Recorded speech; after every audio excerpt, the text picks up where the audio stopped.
This is a podcast from Minute Media. Born to rock around the clock.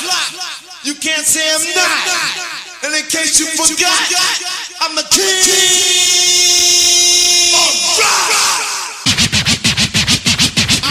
Hello, everybody, and welcome back to the Surely You Can't Be Serious podcast. I am here today with Jason Colvin, my continuous co-host, and we have our very special guest again with us today, number 4 episode with Mr. David Wright. David, how you doing today, man? Man, I am deaf, and to my left is Jimmy D, and to my right on the mic is Jason C. 4 weeks in a row on the Surely airwaves, a guest spot on the show. Well, it's got to be Def Dave's. Where's your hip-hop expert? Well, here he is. All the knowledge that I drop make suckers furious. You ask me how I am, it's not that mysterious. Surely you can't be serious. I top down, turn it up, brass monkey in a cup. Tune in to Final Judgment and you'll know what's up. How devastating can a podcaster be? My name is David, but you can call me D.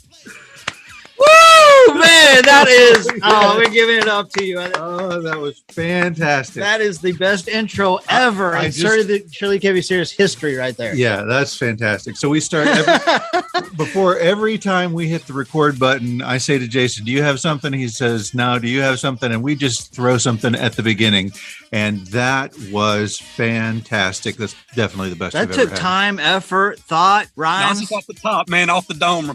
I'm gonna capture that. I'm gonna put a backbeat to it, and I'm gonna let it just be the intro song for us every time. That would be awesome. Welcome back, Dave. It is great to have you here again. If you, dear listener, are just joining us for the very first time in this podcast, this is number 4 in a series that we are doing where we are looking back at 1986, 35 years ago this year, covering 2 of the most iconic albums of that year. Raising Hell by Run-DMC and Licensed to Ill by the Beastie Boys. Dave has been our special guest with the massive hip hop knowledge, bringing it. And just, man, you couldn't have finished any stronger than that intro. So I'm excited to jump back into it. Today, we are talking about Raising Hell track by track. We have covered the history of the Beastie Boys. We have covered Licensed to Ill track by track. We have covered the history of hip hop itself as it leads up to Run-DMC. And today we are going to be covering Raising Hell track by track. I am pumped. I can't wait. Dave, are you ready to go track by track to Raising Hell? Well, first of all, in case I don't have a chance to say this at the end, I just want to thank y'all so much for giving me this opportunity to come on here for this guest stint and talk about this stuff. I feel like you've just let me indulge myself, and I hope everybody's enjoyed it. I think it's amazing that I have an opportunity to talk about Run-DMC with 2 guys actually named D and J. I can sit here with Lee's on my legs and Adidas on my feet, with D by my side and J with the beat. That's fantastic, man. That is fantastic. Dave, we've had a great time with you, man. It's been fun to get to know you, and you have been an awesome expert in this area. So thank you for contributing to our show, man. Yeah, it's been a complete honor. And just as a reminder to everyone, Dave is an author. You can catch his books at galahadsdoom.com. We found out just this week also that he does a podcast. I don't know how we went this whole time and didn't know that, but he has got a podcast where he talks about soccer. It's a way to vent about your soccer feelings, right? Yeah, I'm a big soccer fan, but specifically a fan of the American version of the game. So I'm a big Major League Soccer fan and U.S. national team fan. And I just do a quick little news update type of podcast. I usually no more than 10 minutes long. So if someone's a very casual fan or a curious fan, but they don't really want to devote an hour and a half to a big deep dive, they can check in with my show, get what they need, and then be on with their day. So it's called American Soccer Quick Kicks. Very nice. And you got lambasted this week on Twitter for your thoughts on the new soccer ball. Is that right? Yes, I got destroyed because they showed the new ball design for next year and it has flowers on it. I made the mistake of saying that you don't put flowers on a grown man's soccer ball, and I got completely eviscerated by soccer Twitter for that one. I may have mentioned that my grandmother would be excited to see a ball that matches her drapes. I don't think they like that too much. Before we jump into the album, I got a couple of things I want to point out. First of all, this album represents pretty much the epitome of the collaboration with Rick Rubin and Run-DMC. He did go on to produce 2 more songs for them after this album. The first one was Christmas in Hollis.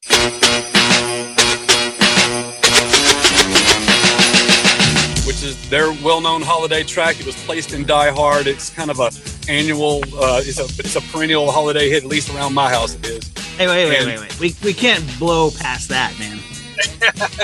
This is Argyle's Christmas music that he plays for John McClane as they're taking the limo ride to Nakatomi Tower. Man, this is Christmas music. That's right. Because the rhymes you hear are the rhymes of Daryl's, but each and every year we bust Christmas carols. The last song he did with them was Mary Mary, which came off their 1988 album Tougher Than Leather. And I want to mention that song because I happened to be in the crowd the night they were shooting the Mary Mary music video. It was in Albany, Georgia. I was with my friend from high school, Chris Graber. I know he's listening. Shout out to Chris. We were there that night when they were shooting the video, and their camera was behind me, and I'm in the video, but you kind of have to take my word for it. You can't see my face, but you got one skinny little white elbow pumping his fist in the air. I promise you, that's me. Death Dave's chicken wing. Famous elbow. and for your friend, I just have to say, what up, Chris? It's what I was born to do, baby. that summer of 1988, it seemed like the only 2 videos on MTV were Mary Mary and Pour Some Sugar on Me. I was very happy to watch Mary Mary every time it came on. That's my elbow. That's fantastic, man. So a note about the album cover for Raising Hell. You'll notice that just like with their first 2 albums, the only 2 people that appear on the cover are Daryl and Joe. You don't see Jam Master Jay in any of these first 3 album covers. And there's a good reason for that. Okay. Jam Master Jay was not signed to Profile Records. The only people that had contract with Profile were Daryl and Joe. And so they had brought Jay in as a sideman for their road performances. He was for a long time never officially signed to the record deal. Even though you see him in some early photography, Profile wouldn't put him on the cover.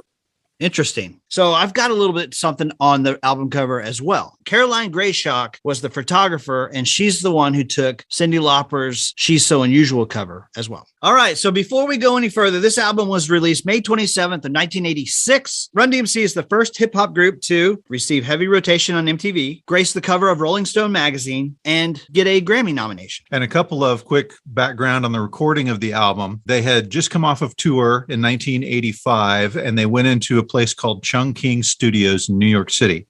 Now, Chung King became a huge studio for recording hip hop and rap style albums. You had Run-DMC, LL Cool J, Beastie Boys, Public Enemy, Busta Rhymes, Notorious B.I.G., Tupac, Lauryn Hill, Outkast, Method Man, Nas, Lil Wayne, Kanye West, all of those guys, and some rock groups.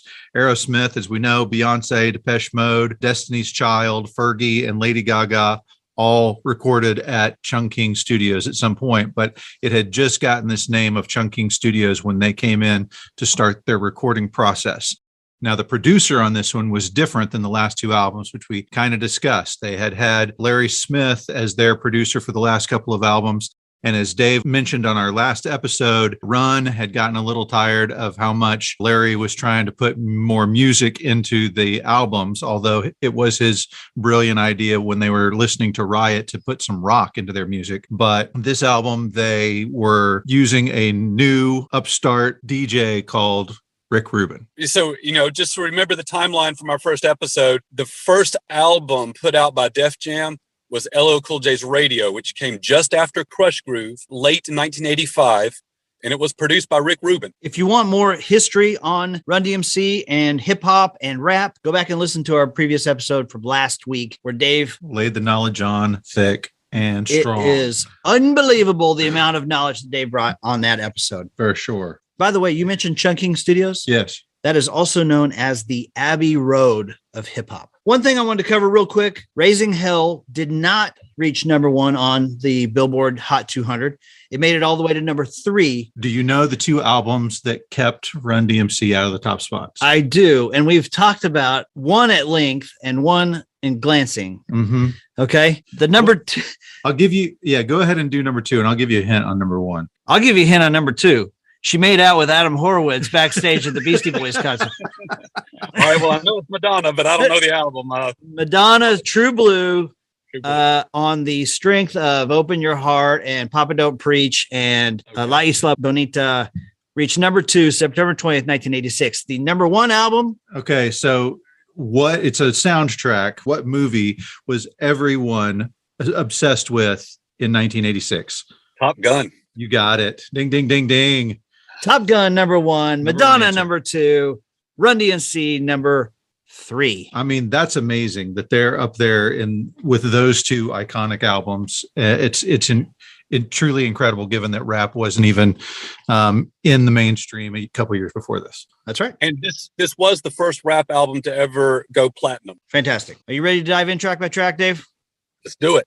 All right. The first song on the track list, Peter Piper. Now Peter Piper pick peppers, but run Humpty fell down. That's his art. Time Jack nimble, and he was quick, but jam. Okay, we jump in and we are immediately made aware of how awesome these guys are at exchanging lyrics back and forth. It is brilliant. They'll do line, they'll do words, they'll do bits. It is so incredible how their rhythm is so in time with each other that they can sound like almost one person with two voices. It's amazing. You don't get that awesome John Bonham drum thump that you get at the beginning of License to Ill, but what you get is immediately this blistering reminder of just how great these two guys are together. What had become their trademark was switching back and forth like that in their delivery. But here they're letting you know right off the top, they have taken things to a whole nother level, and it just blows you away. They start off with this a cappella beginning, and you're already just blown back against the wall. Yeah, and similar to Rhyming and Stealing, they're throwing in some literary references. It's more nursery rhymes and young adult kind of reading, like with Rip Van Winkle and such. But you got to be smart to hear what they're saying, to know what they're saying. It's great stuff. I have to think that the Beastie Boys went, we need to do something like that when they pick their first song. Hey, they make a reference to Humpty Dumpty, Little Bo Peep, Rip Van Winkle, and the most amazing toy of the 1970s, Weebles. They wobble, but they don't fall down. Weebles wobble, but they don't fall down. They also reference the DC Comics hero Flash when they say he's not Flash, but he's fast and his name is Jay. That's awesome. Yep.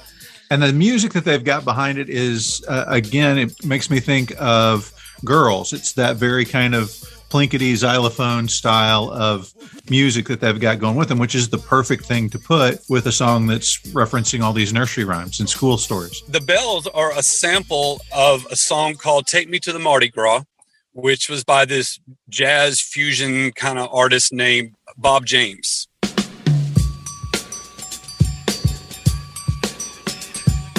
At the time that LL was working on his first album, he had a song called Rock the Bells, and he had heard Run-DMC working with this Bob James sample and was going to use the same sample in his song Rock the Bells. And when Run found out about it, he got mad and confronted him. And so basically won the argument. So LL agreed to take this same sample from Take Me to the Mardi Gras out of his song. So now the album cut of Rock the Bells actually has no bells in it at all. Let's play a clip of that real quick.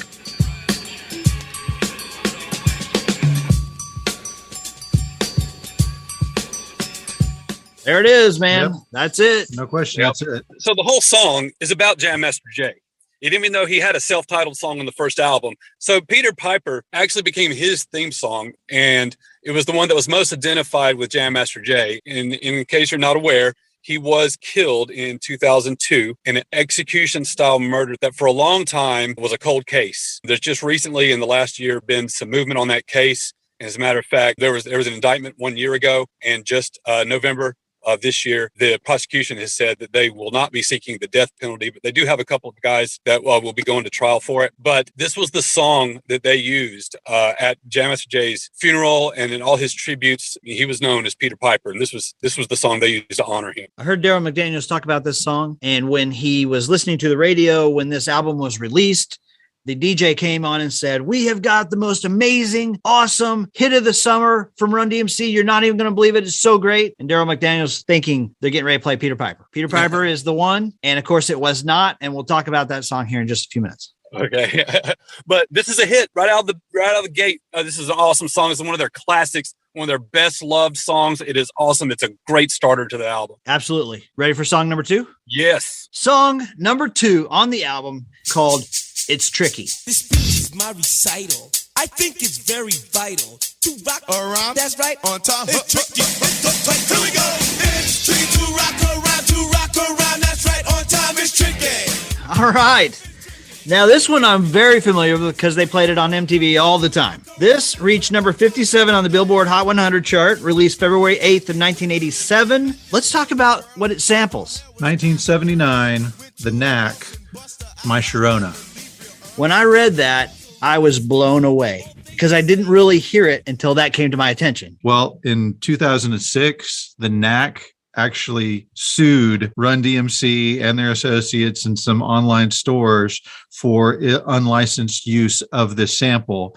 And when they asked them, why did it take you 20 years to bring your case to court? They said, well, we just found out. We hadn't heard it before. Come on, man. 20 years to bring this case to court? Right. You're just now becoming aware of the track. It's tricky. It's tricky to rock around. To rock around. That's right. On time. It's tricky. Hold it, G. Tricky. Wow. Yep. And of course, they structured the chorus around Mickey. Yeah. Okay, we got to talk about that too, Tony because Basil. that to me is clear as a bell, right? Yep. It's tricky to rock a rhyme, that's right on time. It's tricky, right? Then you've got, oh, Mickey, you're so fine, you blow my mind. Hey, Mickey. Yep. Yes. Those are identical. Yeah. And it's guaranteed to be an earworm. It's going to be stuck in your head. You're not going to. But it's also kind of a tongue twister. It's difficult to spit that out as fast as they do. And that's what the song is really about, is it's not as easy to be a rapper as you think it might be. You know, people dissing on them because it's not real music. It's not singing, but they're saying, hey, you try to do this. You see if you can do this, Mr. Knox. It's tricky to rock a rhyme that's right on time. It's tricky. Yep. Huge hit on MTV. I know Penn and Teller are in the video. It's another strong track, man. Just coming out hot. Two songs in a row. Boom. Yeah, it's interesting. They've got a positive message that wasn't happening in a whole lot of rap after the 80s. They talk about how they get offered dope and lots of coke, but they said they just leave it alone. And this kind of goes along with another song on the album where he talks about going to St. John's University. They were trying to speak to kids on the street who are out there doing drugs and not going to school to say, hey, we can make it not doing that stuff, and you can too. I found something really cool on the internet in regards to It's Tricky. Okay. So there was a guy, he posted this on Instagram, just a guy driving down the road, top down, turn it up, had his windows down and was thumping It's Tricky. Who pulls up next to him? Joseph Simmons, Run. Oh, yes. When he pulls up next to him, rolls down his window, leans in. The guy's like, oh my gosh, that's Run right next to me. And he is rocking the rhymes right out of his window. The guy's like, oh, I can't even believe it. There he goes, drives off. That's it. And the guy posted it. It was awesome. Man, that's a lot better than my elbow story. Okay, that's it. That's all I got on It's Tricky. Although I will say that video introduced me to Penn and Teller as well. That was probably the first time I saw him too. Okay, song number 3, My Adidas. My Adidas walk through cops and doors and roam all over Coliseum floors. I stepped on stage at Live Aid. All the people gave and the poor got paid. This was the first single release from this album. Strong. Coming strong. May 29th of 1986. This is a great song. Fantastic song. It's probably my second favorite on the whole album. My roommate in college, when we would be getting ready to go play football or basketball or whatever, I'll be like, let me grab my shoes real quick. That's all he needed. I'd say, I need to grab my shoes. My Adidas.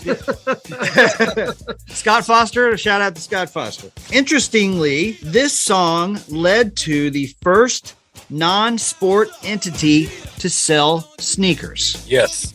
But when they recorded this song and when this album was released, they had no endorsement deal in place. They just did it because they loved Adidas. I read that in Hollis, there was this local medic named Dr. Diaz. Dr. Diaz was this guy around town who distributed a small pamphlet that talked about how Felon sneakers, Lee jeans, these certain hats and gold chains, and brand names of Puma and Adidas as troublesome. Like if you see anybody wearing Puma or Adidas or gold chains or sneakers with no shoelaces, these are troublemakers. These are people you want to watch out for. Racial profiling. Profiling. There you go. And so they got mad about that. They found it insulting. And they're like, hey, we wear Adidas and we're not bad guys.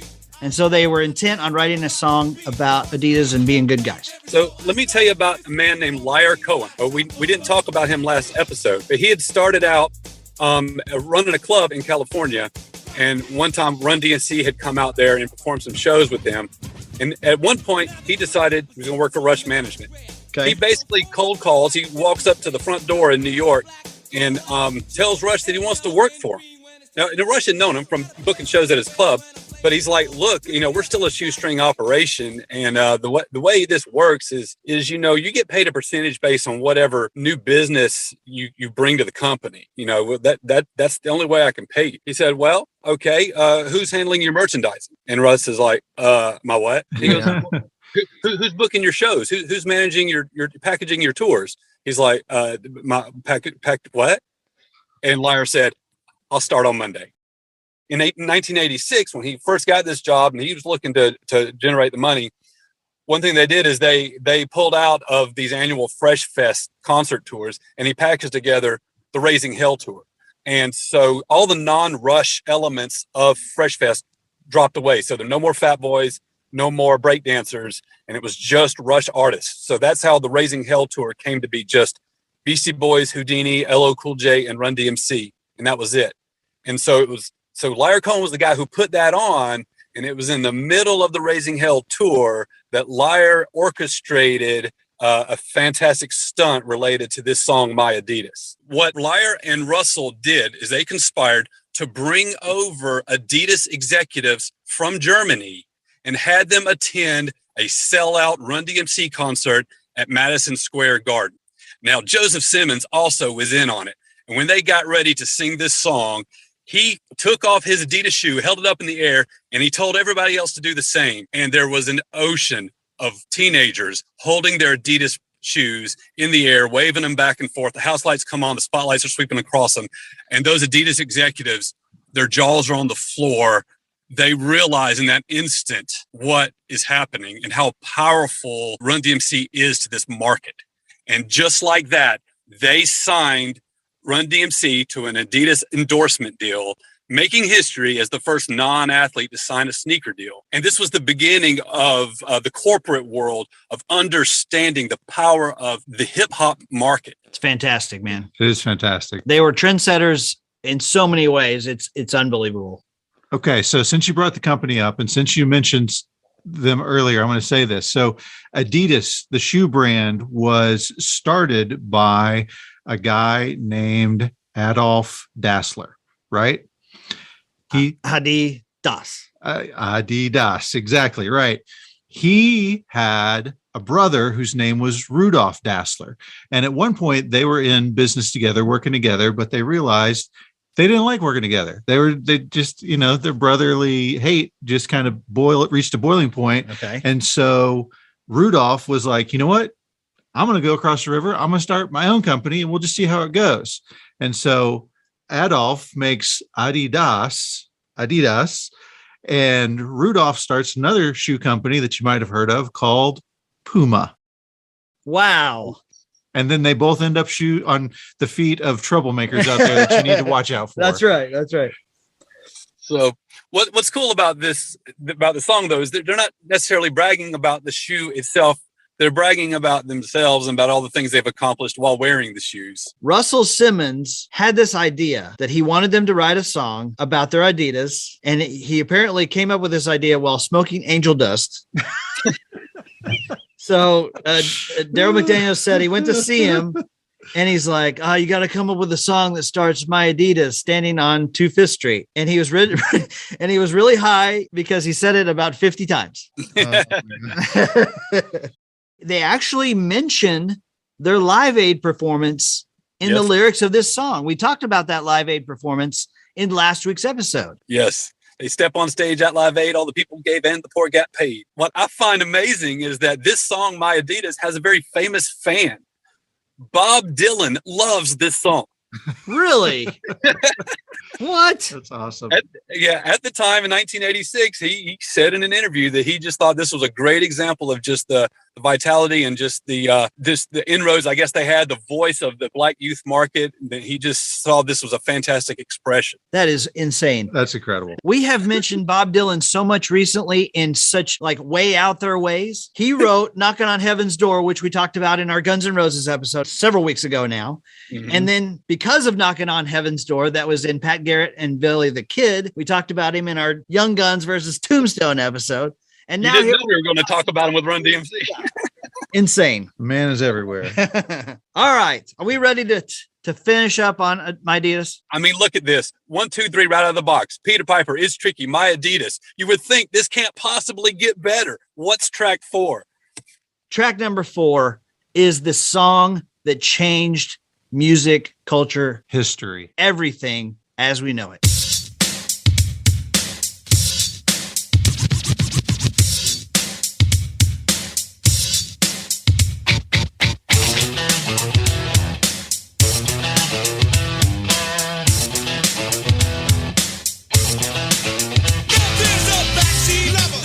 Okay, so I got to start off by saying that we talked about this song on our Aerosmith episode. And just as a quick review of that, Steven Tyler came up with this beat, and Joe Perry came up with the lick that went with it, and they were at the end of a very long recording session, and they could not come up with any lyrics. They were struggling, and finally the producer was like, just leave, just get out of here, go watch a movie, have some fun. And they go across the street to the movie theater, and what movie is playing, Jason? Young Frankenstein, in which we have Marty Feldman, who has the iconic line, walk this way. No, this way. Yes. And they thought that line was hilarious. And that's how this song came into being. And it was a part of their Toys in the Attic album, which is probably their greatest album of the 70s, right? Sure. So fast forward a few years, hip hop has caught on, DJing has become a thing, and all of the DJs take these albums, and because they don't want other guys stealing their tricks, they white out basically everything except the track numbers.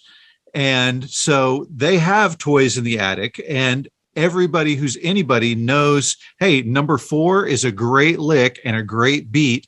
But they would put that on, they'd play that lick, they'd play that beat, they'd scratch it back, they'd do what they did, but they never got to the lyrics of the song. They would just say, hey, grab Toys in the Attic, play number 4. Right. But their plan was to roll that into a loop and then rap over it. Yeah, sample like they would normally do with any other song, like they did with My Sharona or any of the others, is they're gonna use that one little part and they're gonna make their own song out of it.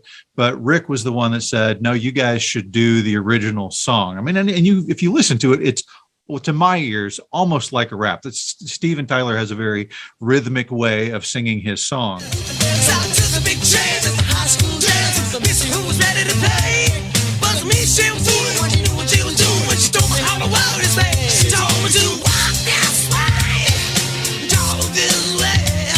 Absolutely. And so they took the album home, they put it on the record, they turned it on, and it got past that initial lick and it got into the lyrics, and they were like, no way, we're not doing this hillbilly crap. The interesting thing was they couldn't understand, and this is back in the days before the internet where you could Google lyrics. So they had their pen and their paper, right. And they're like, backstage lover, always undercover, talk to my, this is hillbilly music. They were not into it at all. And actually, it's Jam Master Jay who's the one who's like, guys, this is going to be really good. Jay knew a little bit more about the song, I guess, because maybe he was the guy with the records back in the park. But when Ruben first suggested Walk This Way, Joe and Daryl didn't even recognize it. They were like, what do you mean Walk This Way? Like, they didn't recognize it by that name. Yeah. And Jason was the one that said, no, yeah. You know this one. It's Toys in the Attic. Well, they knew it by the album name because all they knew is that opening drum beat. And it had been a staple in the park for years, just like you said.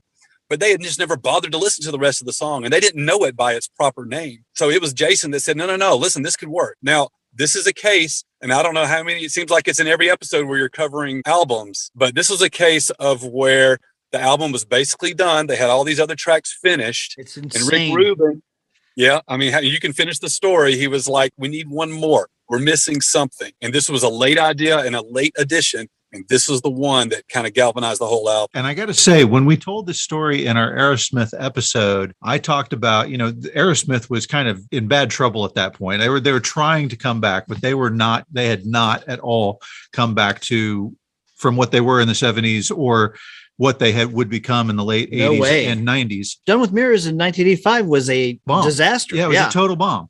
And so when they get a call we had our episode, I said they get a call from Mr. Rick Rubin. Well, that was because I was thinking Rick Rubin of, Ultimate Fame. But at this point, Rick Rubin is a guy who's done nothing. He was nobody to them. So they're getting a call from a nobody about a rap group who's done a couple of albums saying, hey, we want to cover your song and we want you to be involved with the re-recording of the music. They had to be thinking the same thing. Who are these guys? What are we going to be doing? And I think that even when they met up in the studio, there was a lot of posturing and measuring D's, if you know what I mean, because these are some strong personalities in these two groups. I've got a great story on this. After Rick Rubin told them to grab their loose leaf notebook and pen and go downstairs and write down the lyrics. And once they heard Steven Tyler start to sing, they were refusing to do it. And so they sat there with their arms crossed like stubborn children. And then the phone would ring. The phone would ring and they'd be like, not answering it. Not answering it. And they knew it was Russell who was calling to yell at them, right? So they go into hiding. Like for a week, they refused to do this. And so Jay calls one day. And so they're like, hey, Jay, what do you want? I know, you're mad at us or whatever. He's like, guys, get down to the studio.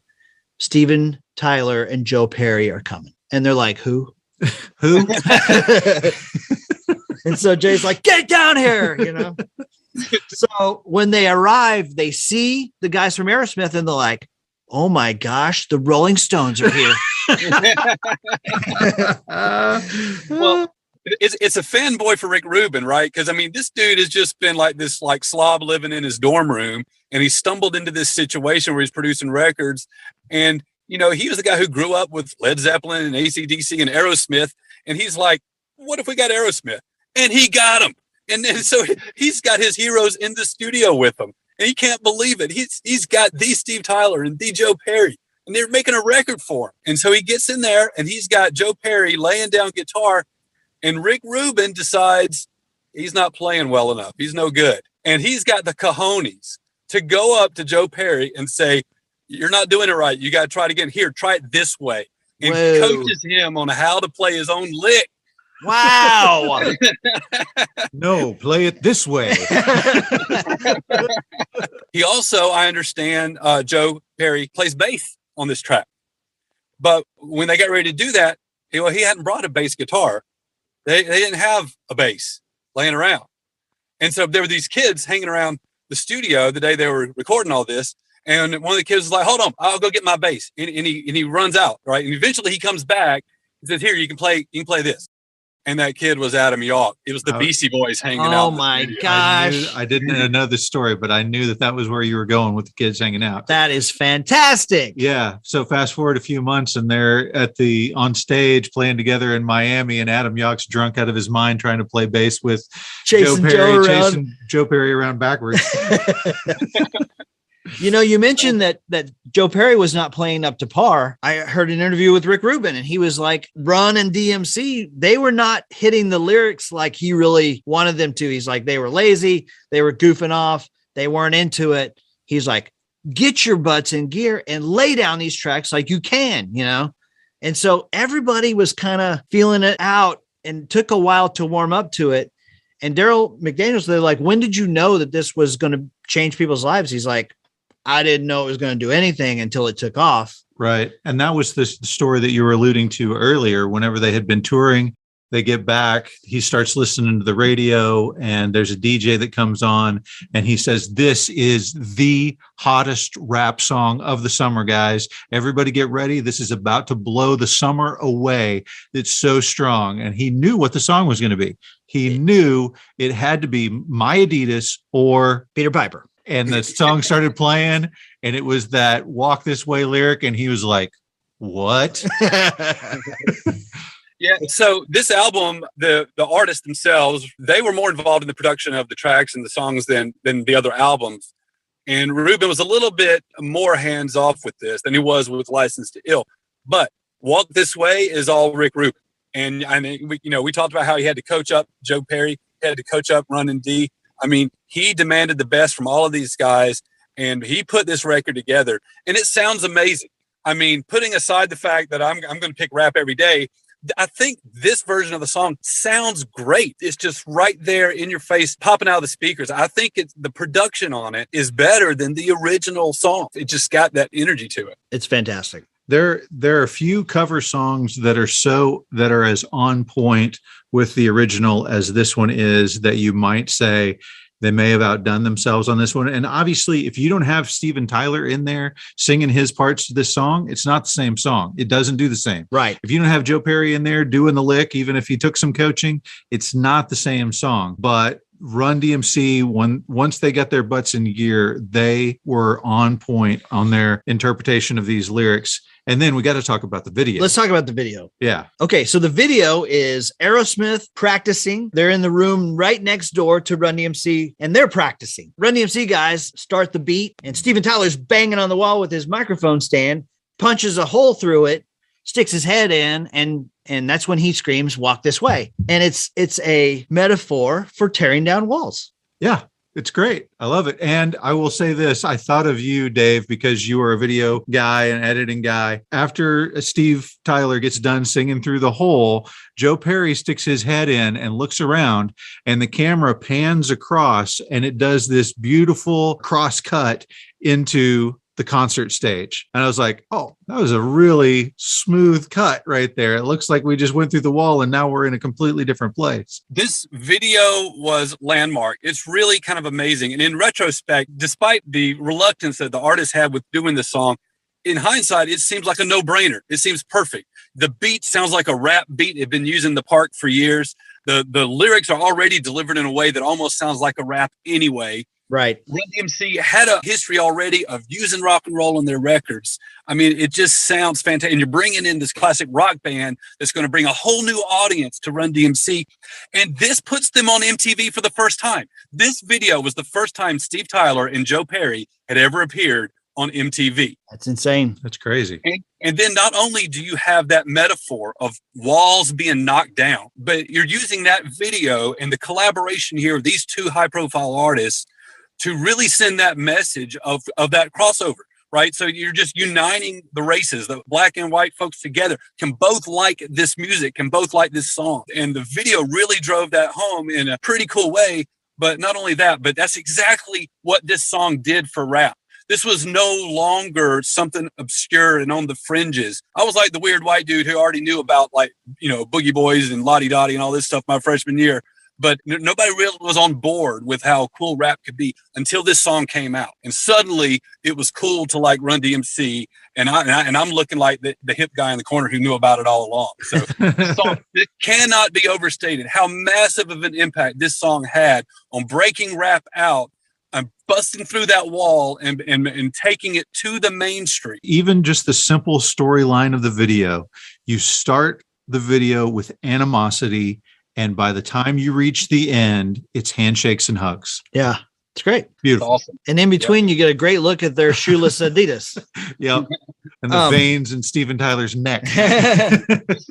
This song is everything. I mean, I believe that it was the success of this song that created the environment in the marketplace that allowed the Beastie Boys album to be received so well. And it kind of primed the audience and got the country ready for something like the Beastie Boys. I don't think License to Ill sells as well as it does without Raising Hell first, but specifically Walk This Way. You're exactly right. Everything you say is absolutely true. But for a guy like me, what this song gave us was Loving an Elevator and Janie's Got a Gun and Crying and Crazy and Living on the Edge and every other Aerosmith song, because it revitalized their career. Yes, this is it's the best of crossovers, right?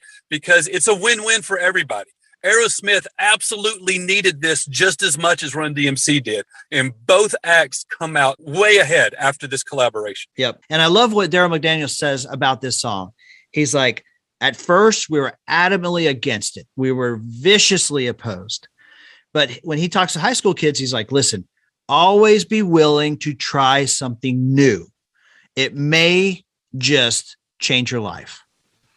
And he's absolutely right. Changed lives, changed the direction of music in the 80s. It's just absolute massive monster. All right. I hate to be done with it, but we've hit 4 for 4 at this point. We have had nonstop awesomeness. Classics. Yes. We are about to dive into track number 5. Is it live?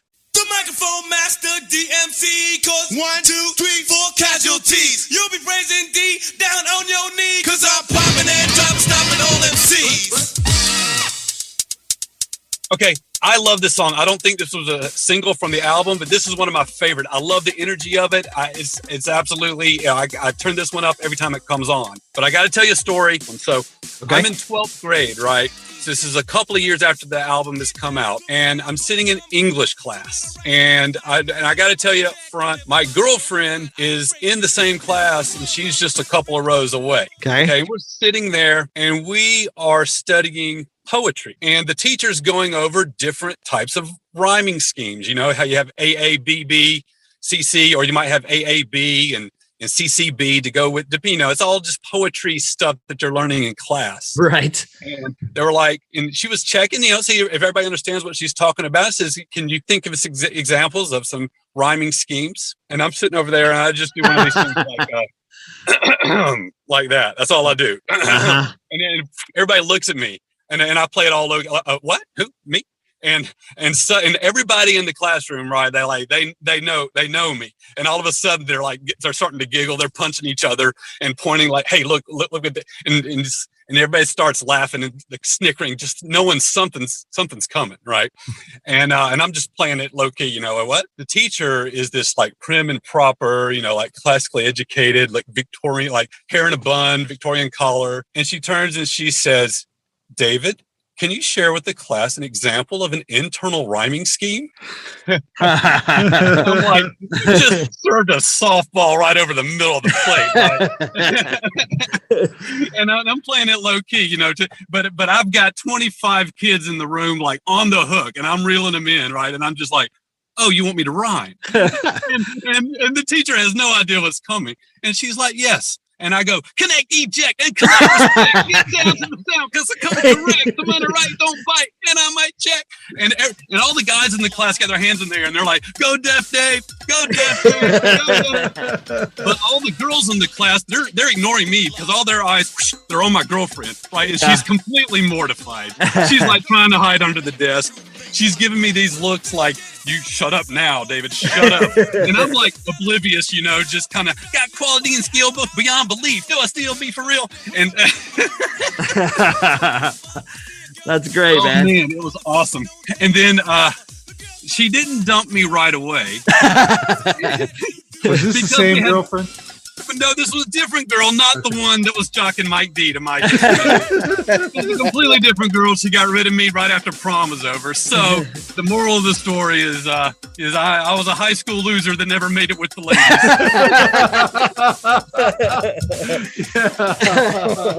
Oh, that's fantastic. That's great, man.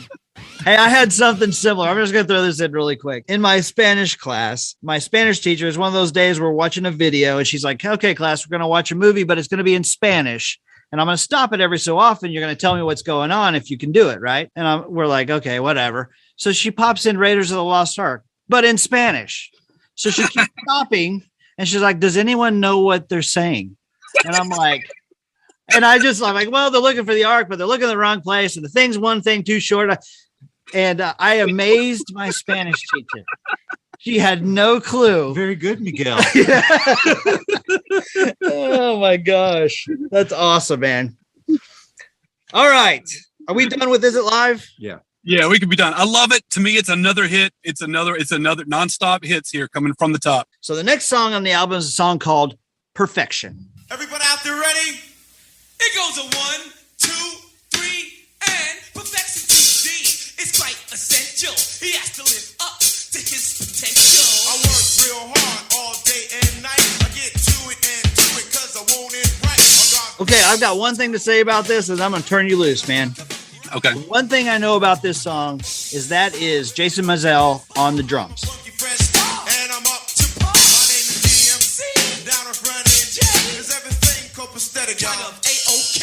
Perfection. Yes, and that's really the big takeaway. This is the only track on the album that's got live drums, real drumming on it. It's a interesting way that they handle it. It's a slowed down beat. It is much slower than the first 5 songs that we've heard so far, tempo wise. And then they do an interesting thing where I think it's Run is doing the falsetto high pitched against DMC's regular voice rap, which is interesting because later on DMC went through this whole weird spell where he went ultra low and said he was basically forced to sing in a higher voice than his normal voice. But anyway, it's interesting that they've got that dynamic going on in this one. Do you like this song, Dave? I do like it. It is definitely, a step down in energy from the other songs that have come before it so far. And as someone who's not a huge devotee to this album, this might be one that goes lower on their list. But the reason I like it is because it is so easy to do the parts. Because it's so slow, this is one that I could get together with a buddy and we could switch off parts and sing along with the record. We could pull it off. But I don't ever skip it. It's a change of pace. It's a nice little thing to have right there at this spot in the sequence.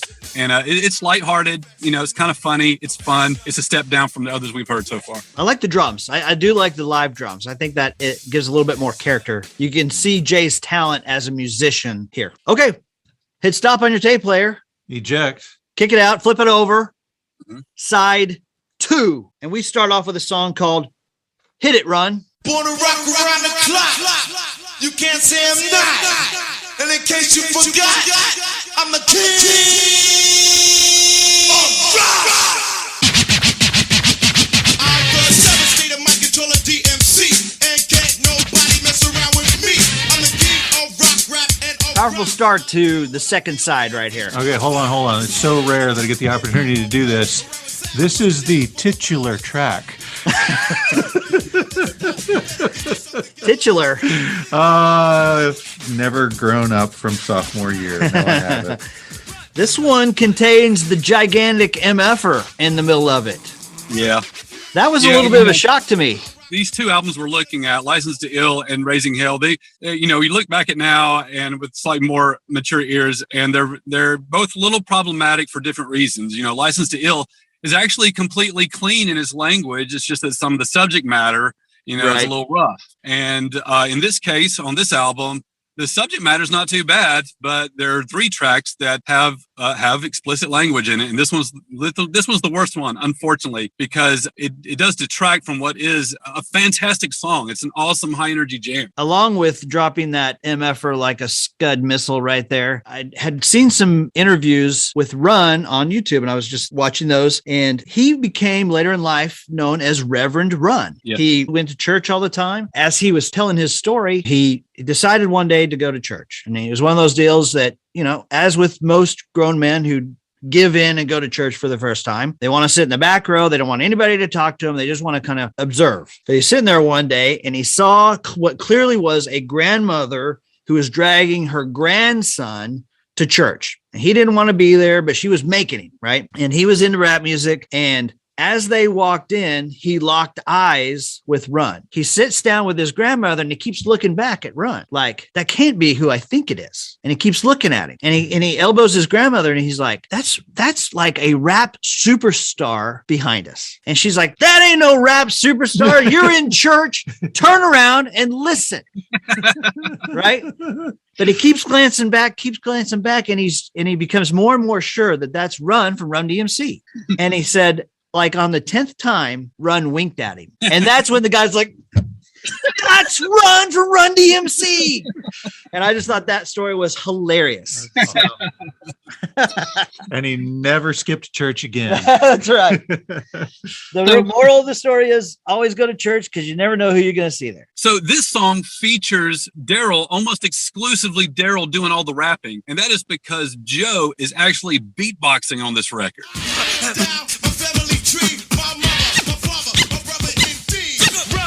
And Jam Master J. And beatboxing was something that Run-DMC had never done, and it was kind of the domain of Dougie Fresh and the Fat Boys. Those were the two most prominent beatboxers. And so for Run-DMC to come out with beatboxing was kind of a bold move. And it's like, if they didn't nail it, they were going to look like they were just being copycats. But I think this song is absolutely fantastic. I attended the Raising Hell show in May of 1986 in Columbus, Georgia. And this was before Walk This Way had been released as a single. Okay. So I'm about the only white kid in the whole crowd, right? If you remember the old school televisions when you turned it off and it would go black except for that one little white dot in the middle. Okay. I would tell people I was the white dot on the TV set you were turning off. But I did know King of Rock, right? King of Rock was the album that got me hooked on all this. And King of Rock, the song, was my favorite at the time. And I hadn't heard the Raising Hell album yet when I went to this show. And they start off with, I'm the king of rock. And I was like, oh, they just took King of Rock and they just flipped it. And there's a whole new song. And it completely blew me away. I mean, I was just enraptured. So from that very first live performance, I've always absolutely loved this song. All right, moving on to the 8th track on the album. Yes. This song is called Raising Hell. Kings from Queens come kings. We're raising hell like a class when the lunch bell rings. The king will be praised and I will be raised. This is something try to phase him, but he won't be phased. Top down, turn it up. This song is a guitar rock thumper, man. Turn it up. This is my favorite song in this album. I can't help but listen to it and listen to it loud and scream the lyrics along every time. Who does the guitar on this, man? I don't know. I wanted it to be Eddie Martinez, but as I was researching for it, I could never find the answer. So I really don't know the answer. Man, it's great. It's great. I love this song too. Dissing all devils, causing havoc in hell at a very high level, bass and trouble shall yell. I mean, it's everything. Like a beast, or at least there's no stopping because the rocket cannot cease. Break. Yeah. Man, you just Kings from Queens. Kings from Queens come kings. It's the rock and roll version of rap, right? They're screaming their lyrics. Like, not every rapper yells their lyrics the way Run-DMC does. I mean, these guys are taking a rock mentality and a rock approach to their rap, even when they're not using like rock arrangements. This is the song. If I can only pick one song off the album, it's going to be this one. I got to say, I was not familiar with this song before we started doing the research and listening to this album. This song is the standout for me at this point. I love the fact that he keeps talking about how awesome D is, because I identify with that. And so, from the mountain valley to the deep blue sea, the word is heard is told by D. I love that. I love it all. It's such a good song. We get these golden nuggets every once in a while as we're going through these albums of like, hey, I didn't really even hear this one before. And this is definitely that song for me on this album. Wow. Okay. So this is where I want to drop in my Sarah McLachlan story. Okay. We take this heavy, hard hitting rocker and then flash forward 11 years to 1997. Run-DMC has fallen from grace. Daryl McDaniels is a full blown alcoholic who is suicidal, emotionally broken. Every day he wakes up and finds a reason not to commit suicide. He returns from a Japanese tour. Dave, do you know this story? I don't. Okay. So on his way back from the Japanese tour, he's supposed to fly in based on where he lives. He's supposed to fly into LaGuardia Airport in New York City. And instead he goes to JFK. So he's mega pissed about that. So he gets in the taxi and the taxi guy says, where are we going, sir? And he says, New Jersey. And the guy, same thing happens. He looks over his shoulder, kind of glances at him, and he keeps turning. Every stoplight, he keeps glancing at him. And finally, like at the third stoplight, he's like, I know I'm not supposed to say this, but you're Run-DMC and I love Run-DMC and I could get fired. And I just really would love an autograph. And I'm really, really sorry. And Daryl's like, look, man, it's cool. Don't worry about it. I'll even take a picture with you. It'll be fine. And so the guy's like, oh, this is so amazing. Thank you so much. Blah, blah, blah. So as they're traveling, the guy says, would you mind if I turn on the radio? And Daryl's like, yeah, it's fine, whatever. And so because he knows he's a rapper, he turns on the local hardcore rap station in New York City. And Daryl's like, look, man, anything but this crap. I can't take it. None of this stuff. So the guy's like, okay, that's fine. That's fine. It's fine. So he turns it to the easy listening station. And the song that is playing when he turns it to the easy listening station is a song called Angel by Sarah McLachlan. Makes me think of a dog commercial. They play it over that "Please Adopt a Dog" commercial. Yes, So sad. a little hard hitting, but it's soft and it's so tender and it's beautiful. But it's just this light piano, easy listening song. And Daryl's sitting there and he's like breaks down because of the beauty of this song. And he starts to like emotionally break. And he's like, if there is this kind of beauty left in the world, then I can still go on living. And he's like, I can't express this enough to you. Sarah McLachlan's Angels saved my life. Okay? In the back of a cab. In the back of a cab. And if you grew up in the 90s, you were very familiar with this song. They played it all the time. Part of the soundtrack for City of Angels. Yes. I owned it and listened to it all the time. I thought it was truly beautiful. It's beautiful. In the arms of the angel, fly away from here. So he said he went into a shell and all he did at his house was read comic books and listen to Sarah McLachlan CDs, right? They would pick him up to go play a show. Jay and Ron would show up and say, let's go get in the car. And he's like, you'd have to play my Sarah McLachlan CD. And they're like, man, get that crap out of here. We're not listening to that. And he said he would take his bags, go back in the house and shut the door. He was, I'm not coming unless you play my Sarah McLachlan CD. Don't save my life, man. So finally, his manager, who was his best friend at the time, his name is Eric, talks him into going this Clive Davis after Grammys party. And it's a big deal. But all he wants to do is sit around and listen to a Sarah McLachlan CD. And so they know he's suicidal. They know he's troubled. He's an alcoholic. So they drag him to this Grammy show. And he's sitting there. And it's the same deal. He sits in a chair right by the door. And all he wants to do is go home. How long do I have to wait? How long do I have to wait? So he says, you got 1 hour. I'm going to be here 1 hour. And he said, the first dude who walks in the door is Busta Rhymes. And Busta Rhymes is like, this dude is hip hop personified. And he brings all this attention to him. And he's just like, please just go away. I just want to go home and listen to my Sarah McLachlan CD. So he says, so then he goes away. The second dude who walks in is Stevie Wonder. And he said, Stevie Wonder didn't see him. Obviously. That's a joke, yeah. But Stevie's people kind of push him over towards him, and he's so bitter and so angry. He's like, I hope freaking Stevie Wonder falls on his face as he's walking over here. But when Stevie gets over there, he talks to him briefly. Okay, thank you, go away. But he said the third person that walked in the door is Sarah McLachlan. And he's freaking out. He's like sweating and he's like a fanboy. He's like, oh my gosh, I've got to go talk to her and tell her what she's done for me in my life. So he gets up, gathers his courage, walks over to her and says, excuse me, Miss McLachlan, I just want to tell you that your song Angel is the most beautiful thing I've ever heard. And it changed me and it saved my life. Mm-hmm. And she goes, hey, you're DMC from Run-DMC. He's like, yes. And she's like, it's tricky to rock a run, to rock a run. Walk this way. And he's like, no. So anyway, he got through that massive depression with the help of Sarah McLachlan. And eventually he kicked the alcohol habit as well. That's a fantastic story. We done with that one? Yeah, all-timer. I want to say this real quick. Run-DMC's final album came out in 2001. It was called Crown Royal. And this was at a time when Daryl had lost his voice. He actually could not perform. They called it a Run-DMC album, and Run carried the album with a new guest star on every track.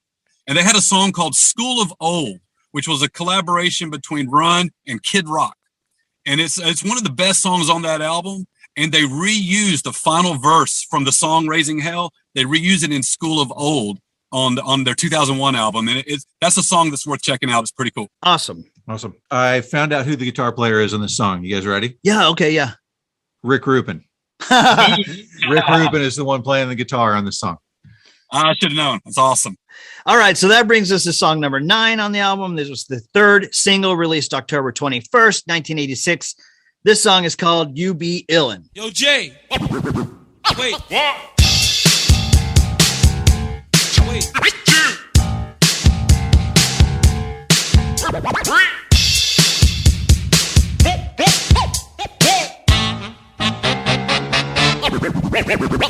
Well, this song was a big hit among my friends. It's a comedy song, right? It's almost like in the tune of, in the vein of like Charlie Brown, if you remember those old kind of songs like that. They were kind of joke records. We got a big kick out of this, and we always enjoyed playing it. Personally, for me, it's not my favorite on the album, just because I'm usually not in the mood for comedy when I'm listening to Run-DMC. But it is a lot of fun. It's a fun song. It's a little bit goofy. This was a fun song to break to, I can tell you that.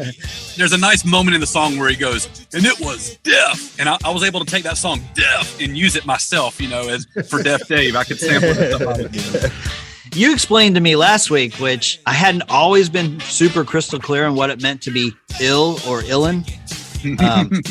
And so ill is the opposite of chill, right? If you're acting like a fool, or you're acting crazy, you're acting dumb, you be illin. You're whack. That's right. Whack, by the way, has made it back into the vernacular. I've got kids who are using whack now. I imagine illin will be next. Awesome. It never left my vernacular, but that's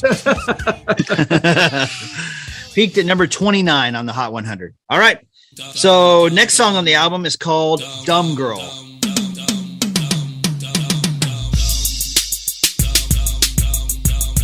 Be interesting to find out how many times they actually say the word dumb at the beginning of this. This song is all about that bass.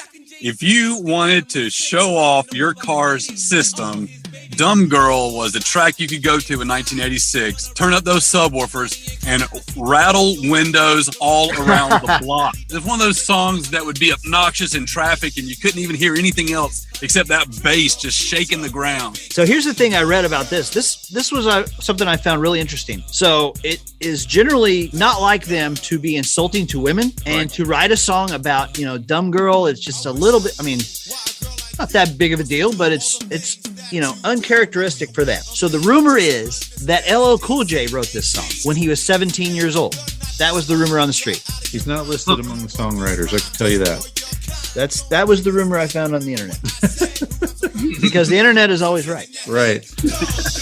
I like this song. I just think it's a lot of fun. They're switching back and forth real well in this, and the dum diddy dum dum, all that stuff's a lot of fun. And of course, the bass just hitting like crazy. I listen to it every time. I'll never skip it. I love it. So who's JC? The first line of the song is, "I'd seen you jacking JC because they got him most hazed." Oh, JC Coleman right here. The song was written about me and my girlfriend. What are you talking about right now? And it actually, this is our line. JC ain't D, just be his fan. All right. The next song on the album is a song called Son of Byford. Hey, yo, Jay, check this out. I was born son of Byford, brother of Al. Bangs my mama and runs my pal. So this song is only about 27 seconds long. It's a reprise of the last verse of Hit It Run, and it just seems like a silly little interlude. It barely even counts as a song. But while researching for this podcast, I came across a story about Daryl McDaniels, and wow, it makes this song, of all things, it makes this song a lot more poignant than you ever would guess. Yeah. The interesting thing, during Daryl's depression, he thought, well, to help me get out of this depression, I'm going to write a book because I want people to understand who Daryl is. They know who DMC is. I want them to know who Daryl is. And so he knew that he had been born May 31st, 1964, but he didn't really know the details. So he called his mother and he says, "Hey, Mom, I know I was born May 31st, 1964, but I've got a few questions for you. How much did I weigh? What time of day was it? And what hospital was I born in?" She answers all three of those. He says, Okay. Thanks, Mom. Love you. Talk to you later. Boom. Hangs up with her. 1 hour later, she calls him back with his father on the line, and he thinks, well, this is going to be something nostalgic or trivial or something like that. So they're going to tell him another detail that they remembered about the day he was born. So he's like, "Hey, guys, what's going on?" And she's like, "Oh, hey, Daryl, I just want to let you know you were a month old when we brought you home. You were adopted. We love you. Bye." Click. So he said, on top of being suicidal, emotionally broken, alcoholic, he finds out at age 35 that he was adopted. Wow. It shook his world. He had no idea. He had grown up in such a loving home. And remember, we talked last week about how his mother was so overprotective. It kind of recast all that in a different light now. She didn't want him to go to the city. She didn't want him to leave the house. She didn't want him to have friends over when she wasn't home. She was very protective of her son, and they absolutely loved him very much. And he had a great upbringing, and people would tease him about how he didn't look anything like his parents. Right. But any fleeting thought that he had like that just didn't last long and was dismissed because of how much love he felt from his mom and dad and how close he was to his parents. But hip hop, and it's particularly so much of his type of rap is about, I am Daryl. I am Daryl Mack. I am the devastating mic controller. I am the son of Byford, and all these things. And then he's 35 years old, and he finds out he's not even sure who he is at all. He did nothing that he thought he knew. Can he remain certain about at this point? So kind of the end of the story is he proceeds to use a private investigator to find his birth mom, and he really wanted to have a copy of his pre-adoption birth certificate. That piece of paper was really important to him because on it showed who he actually was. And so he talked to the lady at the Department of Health, and she had it in her hand, but couldn't give it to him. And so he's like, that's crazy. Why can you not give that to me? And so he actually has now helped pass laws that allow adoptees to get a copy of their pre-adoption birth certificate. That's awesome. Well, the one thing that was really healing for him and really helped him, and he said it served as an anchor, was he discovered that his birth name actually was Daryl. His real mother gave him Daryl at his birth. And that really helped him have something to hold on to. And all his bragging he did on record about his name being Daryl, and that really saw him through the storm, really the worst part of all this.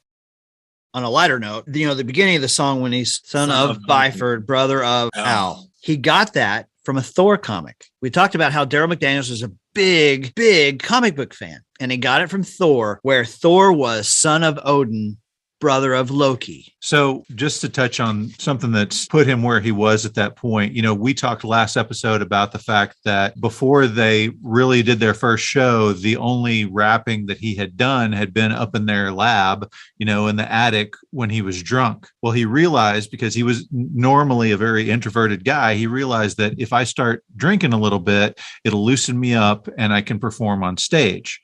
Well, that was fine because that meant he would just drink before they went on stage and everything would be fine. But then they hit it big, and they hit it really big. And he had to be not Daryl, but DMC, not just on stage, but all the time because they were constantly in the public eye. And so he started drinking more and more so he could maintain that persona. And eventually he was going through a case of 40s a day. Like it was just in his hand all day long was a 40, and a case of 40s a day. And I mean, it was just that he didn't eat. He didn't do anything. He didn't drink anything else. It was just drinking beer all day long. And eventually he had an episode, much like we talked about Duff McKagan having, where he woke up and he was feeling the most intense pain of his entire life. And they took him to the hospital, and the doctor said, you drink very much? And he's like, yeah. And he's like, okay, well, I'm going to give you a choice. Okay. You can keep drinking and die, or you can stop now, never drink again, and you will be able to live. But those are your only two choices. Wow. And then something amazing happened. Daryl McDaniels produced a song and emerged as an artist in a way that you perhaps never would have expected. He called his friend Sarah McLachlan, and they produced a song about this, all right, about this journey of discovering that you're adopted. It's called Just Like Me. The child was born, it was a beautiful day. It was 1964 to 34. And Sarah McLachlan appears on the record with him. She chose to collaborate with him because she also is adopted. She was just a young girl in our youth, and her parents trying real hard to hide the truth. Is there a chance for the baby to live? That is a chance that you gotta give. That is a chance that you gotta give. And the cats in the cradle and the silver spoon, little boy doing the Madam Moon.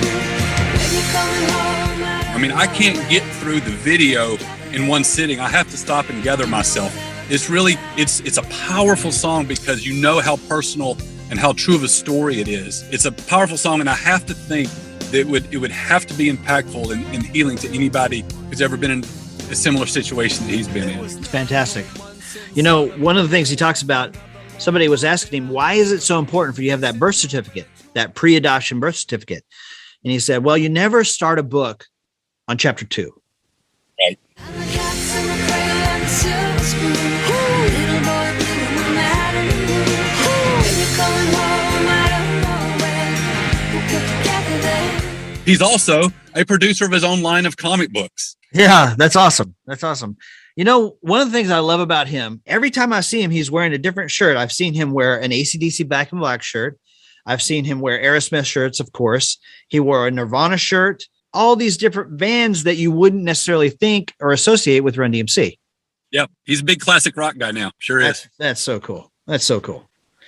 All right. Last track on the album is a song called Proud to Be Black. You know I'm proud to be black, y'all, and that's a fact, y'all. And if you try to take what's mine, I take it back, y'all. It's like that. Liggy, liggy, liggy, liggy, liggy, liggy. Well, like I've said before, I've saw Run-DMC in concert 3 times. So I'm in '86, the Raising Hell tour, when I was not familiar with the album. And I did see them in 2001. But in 1988, on the Run's House tour, they came out. This is the show where they recorded the Mary Mary video. Right. And of course, at this point, I'm very familiar with the Raising Hell album. And I'm down on the floor and I'm squeezed in and I'm close to the stage. It was at this point in my life where I learned that there are some songs that white dudes don't sing at the top of their lungs.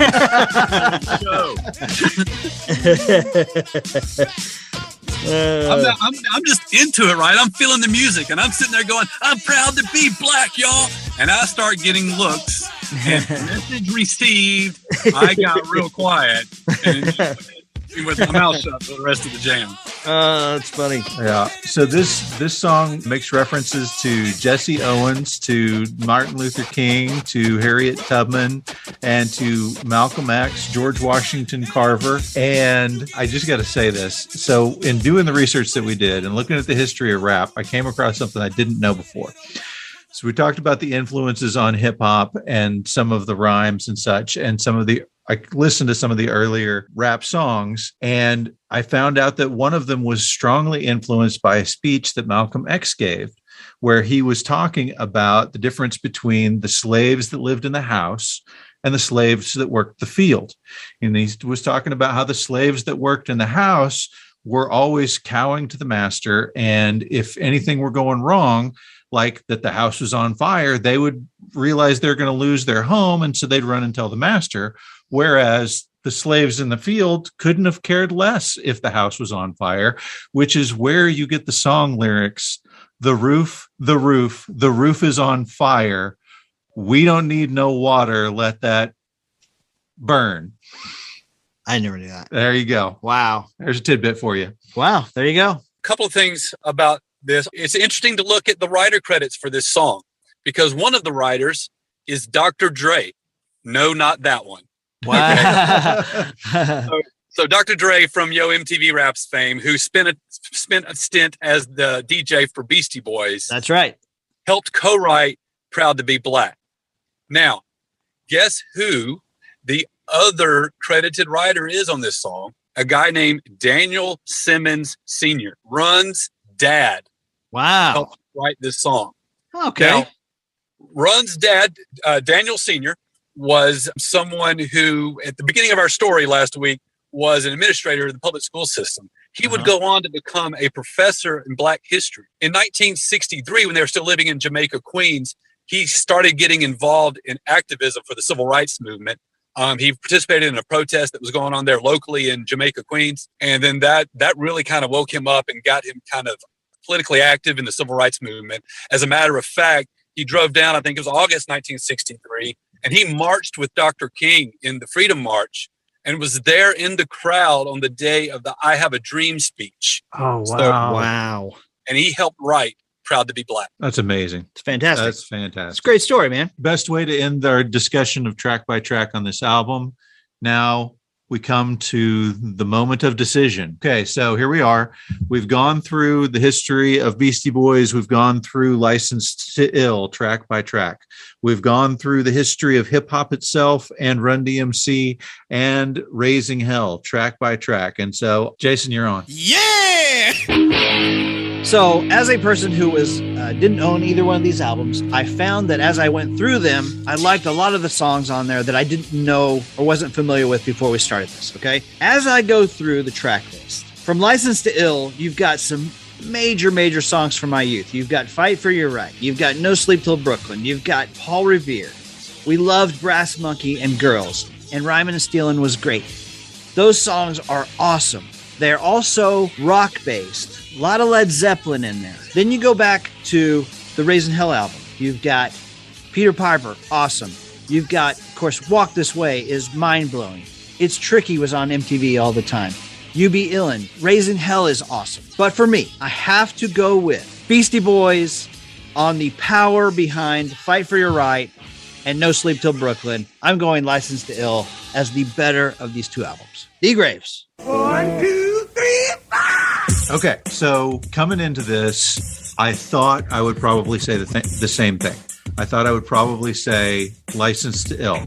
There are so many strong songs, and they borrow from some of my favorite songs with a lot of Led Zeppelin, When the Levee Breaks, and Oceans, and all of these other songs, and I love it. If I'm walking out the door and I want to grab an album, this is easily one I could grab and throw in the CD player and enjoy the long trip to wherever it is that I'm going.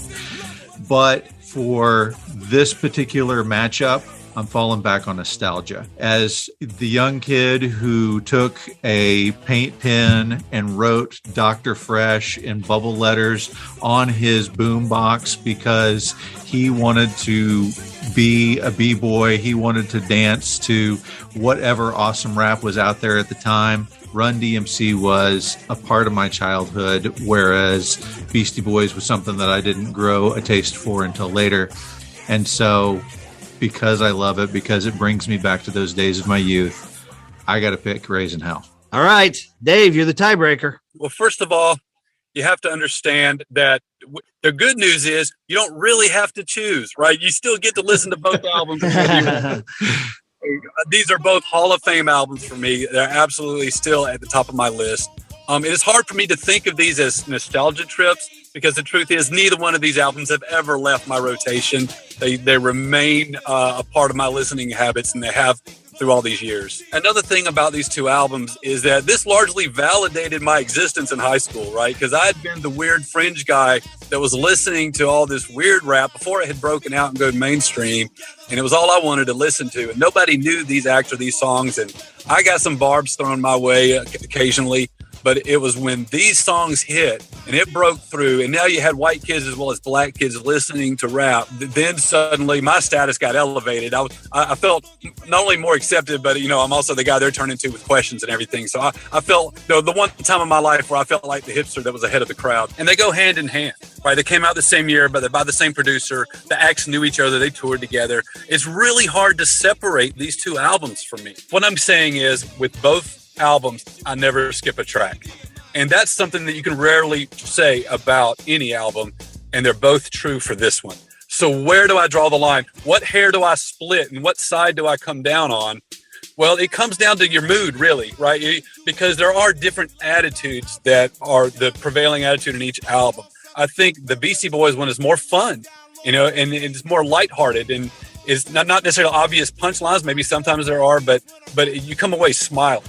And then with Run-DMC, you've got more of a edgier rock attitude. Even though there's some rock and roll music on License to Ill, the overall attitude is a tougher one on Raising Hell. So it may come down to just the mood you're in that day. But what I do is I come down to this. Even though the Beastie Boys are authentic and they're legit, they come from the club scene in New York, but they come from the punk lineage, right? And whereas Run-DMC with the tie to Russell Simmons, they are right there, a part of that main hip-hop lineage that I ran down starting with Kool Herc last week and coming all the way through. And so because of that, because of all the weight of hip-hop and everything I find cool about that, and their connection to Russell and all the early days in the early 80s, I come down on Run-DMC. They're the greatest rap act ever. This is their greatest album. There's no way anybody can knock them from the perch. The final judgment, I'm dropping the mic. It is Raising Hell. Yes. Awesome. Love it. Coming strong right there. I love it. Well, guys, tell us what you think. You've tuned in for these episodes. You got to love these albums. They have to be a part of your life if you were alive in the 80s. But hit us up on Twitter and on Facebook at Shirley Podcast. If you want to send us an email like Mr. Deaf Dave did for us to go, hey, if you guys ever cover Run-DMC and Beastie Boys, I want to be a part of it, man, by all means, hit us up, shirleypodcast@gmail.com. Dave, thank you so much for giving us your time and expertise on these two amazing albums. You have no idea how much fun I've had. I know this is kind of this is probably a unique thing. You haven't had anybody on like this for this much, 4 weeks in a row like this. What a privilege. What an honor. I absolutely love your show. I love your format. I've listened to every single one of them except for the Bill and Ted ones because I haven't seen Face the Music yet. But other than that, I've seen your whole show, and I'm looking forward to going back to being a listener and tuning in to what you have for us next time. And just best of luck to you guys going forward. And anytime I can help y'all out, call me up. I'm ready to help. Awesome. Thanks so much. We can't wait. I'm a little emotional here at the end of this adventure that we've had, but we will find a way to do it again. Yeah, we'll see you down the road, Dave. Thank you so much. Awesome. Sounds good, man. Thanks a lot. And for everybody else out there, when you come back next week, we're going to be diving into Christmas movies, okay? These are classic Christmas movies. The Christmas movies of little boys. We are going to compare A Christmas Story to Home Alone. You'll shoot your eye out.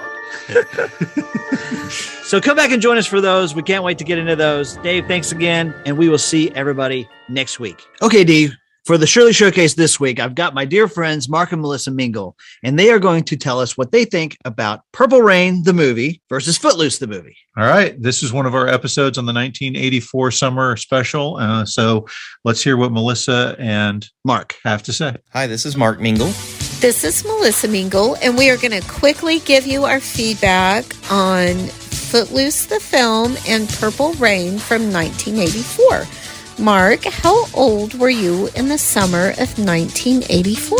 I turned 12 at the end of the summer of 84, and so I specifically do remember going to the theater with my sister and some friends to see Footloose, and at the time loved it. I mean, I was just about to become a teenager, and all these teenagers singing and dancing and all this stuff they were wanting to do seemed very cool, and all the songs seemed very cool to me. So I really loved Footloose, enjoyed it. Of course, all the music was getting popular on the radio with Kenny Loggins and other artists. So yeah, it was totally cool for me at the time. I don't know that it holds up terribly well over the years. If you go back and watch it now, Purple Rain, I believe, was rated R.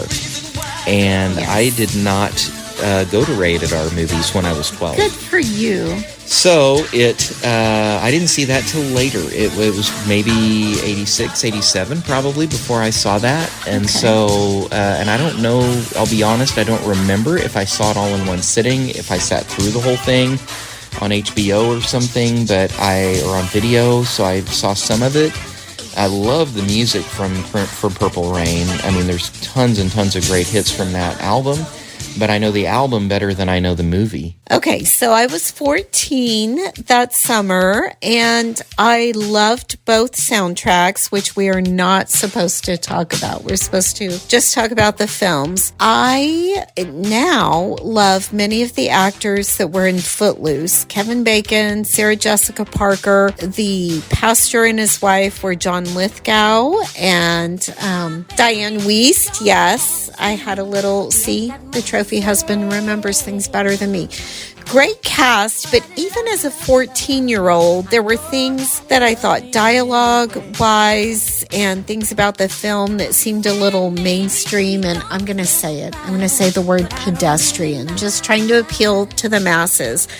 Also, Kevin Bacon being like 28 and playing a teenager in high school was kind of a stretch, but still. Well, that's Grease and everything else, but Purple Rain, even we probably need to have a double feature and rewatch these, but I felt like that was more of a true film, not just a movie appealing to the masses. I felt like there was more truth to the characters. Even as a kid, I felt like it was more of a film, not just a Hollywood movie. And both soundtracks are great, but I think there was more depth to Purple Rain, but I think we might need to rewatch both of them because we are much older now. But I'm definitely putting my vote for Purple Rain as best. I would probably vote for Footloose because I could identify in the film with some of growing up in, kind of a pretty, conservative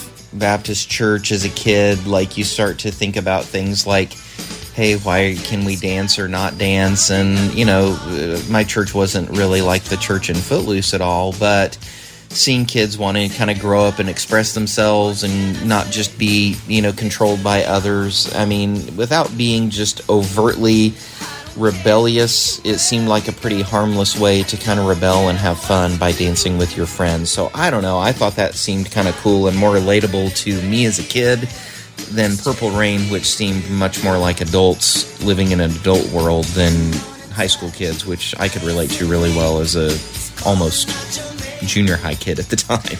That's true. And we both actually grew up in Oklahoma where that film was set. So that probably does hit closer to home. But overall, Mark is going to vote Footloose and I'm going to vote Purple Rain. And we both vote for Shirley, You Can't Be Serious, being amazing. Thank you for asking for our feedback. Love you guys. Oh my gosh. I just want to wrap them up in a little present and stick them in my pocket. They are the cutest couple I've ever heard in my life. They are awesome. They're my dear friends. Melissa is an absolute 80s junkie, and so is Mark. So she can't wait for our Duran Duran episode that we're going to do next year. So I'm excited for that one as well. Melissa is always very interactive with us on Facebook and has given us some really gold nuggets as far as information goes over the last couple of years. So thank you, Melissa. Thank you, Mark. Really appreciate you guys doing this for us. It means so much to us. Thank you for being followers of the podcast. I love that she thinks Purple Rain is deep. Melissa, thank you very much, and understanding the depth of Apollonia and Prince in Purple Rain. Did you watch rated R movies in 1984? How am I going to answer that without getting grounded? Well, bad for you. If you want to contribute to our Shirley Showcase, send us an email at shirleypodcast@gmail.com. We would love to hear from you. One more time for old time's sake. I'm Deaf, and to my left is Jimmy D, and to my right on the mic it's Jason C. 4 weeks in a row on the Shirley airwaves. I guess spot on the show. Well, it's got to be Deaf Dave's. Where's your hip hop expert? Well, here he is. All the knowledge that I drop. You got to be serious. You ask me how I am. It's not that fear. Oh man, I totally messed it up. Where's your hip-hop expert? Well, here he is. All the knowledge that I drop make suckers furious. You ask me how I am? It's not that mysterious. Surely, you can't be serious. A top down, turn it up. Brass monkey in a cup. Tune in for final judgment. You will find what's up. How devastating can a podcaster be? My name is David, but you can call me D. That is awesome, dude. Way to go, man. I can't believe you did that. That is so good. I had fun coming up with that one. Oh, man, that's fantastic. Swimsuit? Check. Sunscreen? Check. Phone charger? Check. Don't forget to pack the 5-Hour Energy. It fits great in a pocket or carry-on, and the alert feeling will help you arrive ready for anything. Now get 20% off when you use code 5HETRAVEL at 5hourenergy.com. Expires April 30th. One-time use only. Not valid with other discounts. Remember, visit 5hourenergy.com and use code 5HETRAVEL to save 20%.